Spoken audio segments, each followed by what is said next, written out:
നീ എന്താ ആലോചിക്കുന്നത്? മുതലാളി, ലോകത്തിന്ന് വരെ ആരും കാണിച്ചിട്ടില്ലാത്ത ഒരു തറവേല ഞാനിപ്പോ ഇവിടെ കാണിക്കാൻ പോവാണ്. കൂടെ നിന്നോണം. നീ വേഗം കാണിക്കേ.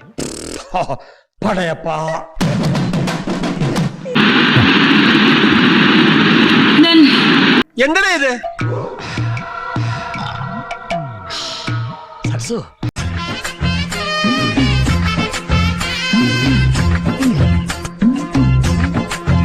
ഒരുമാതിരി ചന്തക്കാരി പെണ്ണുങ്ങളുടെ പോലെ രണ്ടും കൽപ്പിച്ച് അവിടെ ഇറങ്ങിയിരിക്കുക. തറവാട്ടി പറഞ്ഞതിന്റെ യാതൊരു ലക്ഷവും കാണുന്നില്ല. തറവാട് എന്നെ കൊണ്ടൊന്ന് പറയിപ്പിക്കണ്ട വെറുതെ. അവിടെ നെറ്റിൽ എഴുതി വെച്ചിരിക്കല്ലേ പഴയണെന്ന്.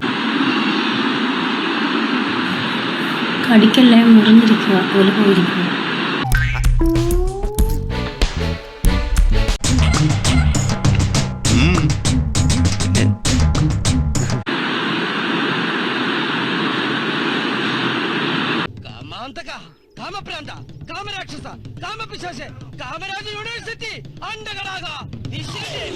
പ്രേക്ഷകരെ കമ്പിയാക്കാൻ വേണ്ടി ചുണ്ട് കടിക്കുമ്പോ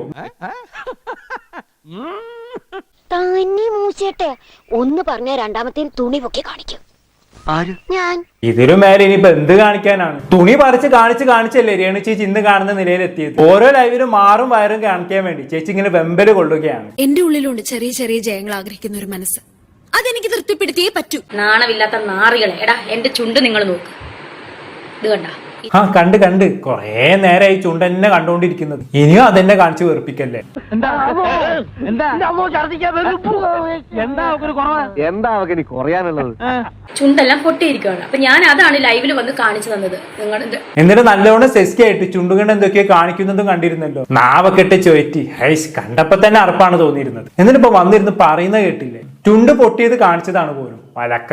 നിനക്കതൊക്കെ എങ്ങനെയാ സാധിക്കുന്നത്? സ്വന്തം ഇഷ്ടത്തിന് തട്ടിവിടുന്ന നാക്കെടുത്താന്നുണേ പറയൂ. ഇവനൊക്കെ സബിനകത്ത് കേറിയിരുന്ന് ആസ്വദിച്ചിട്ടാണ് ഇവനൊക്കെ ഇങ്ങനെ പുറത്തു വിടുന്നത്. അടിമ തെണ്ടി പ്രേമദാസ പ്രേമദാസ് രാജവെമ്പാലെ വിഴുങ്ങിയ മലമ്പാമ്പിനെ നീ നോയിച്ചുവിട്ട്.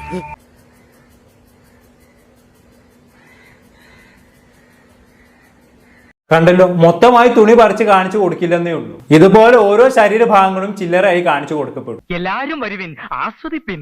തെറ്റ് ചെയ്യാത്തവരായി ആരുമില്ല ഗോപു എന്നാണല്ലോ. തനിക്ക് നാണമില്ലേണോ? ഇല്ല. അത് തന്നെ.